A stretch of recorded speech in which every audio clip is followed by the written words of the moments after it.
Bonjour à tous et bienvenue sur les harmoniques de l'amour. Je suis ravie de vous retrouver pour une nouvelle fable de La Fontaine. J'avais fait ça, je pense qu'il doit y avoir au moins un an, donc illustré par le tarot.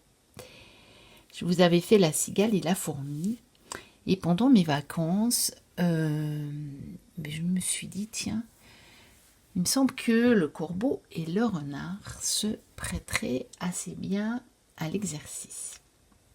Et donc j'ai regardé dans les tarots qui étaient avec moi pendant mes vacances, donc ça commence à remonter un petit peu, mais je l'ai préparé à ce moment-là, mais je n'avais pas eu l'occasion de la tourner. Et j'avais trouvé que le Walderhoven tarot avait l'air de se prêter assez bien à l'exercice. Et donc, voici ce que ça donne. Donc, le corbeau et le renard. Maître corbeau, sur un arbre perché, tenait en son bec un fromage. Maître renard, par l'odeur alléchée, lui tint à peu près ce langage. Et bonjour, monsieur du corbeau, que vous êtes joli, que vous me semblez beau. Sans mentir, si votre ramage se rapporte à votre plumage, vous êtes le phénix des hôtes de ces bois. À ces mots, le corbeau ne se sent plus de joie.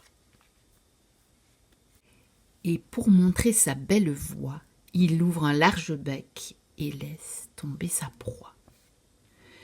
Le renard s'en saisit et dit : « Mon bon monsieur, apprenez que tout flatteur vit tout dépend de celui qui l'écoute.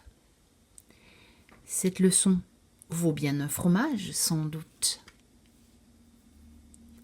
Le corbeau, honteux et confus, jura, mais un peu tard, qu'on ne l'y prendrait plus.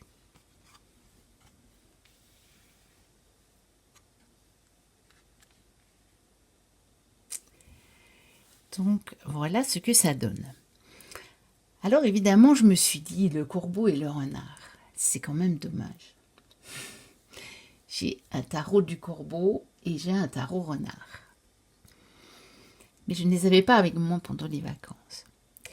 Mais je me suis essayée à l'exercice et ça fera l'objet d'une deuxième vidéo sur le même thème. Donc voilà, n'hésitez pas à liker, à commenter, à vous abonner si vous passez par là et que ce n'est pas encore le cas. Moi, je vous dis à très bientôt pour la deuxième version de cette fable du corbeau et du renard, avec 2 tarots cette fois. Et d'ici là, portez-vous bien. Bye bye.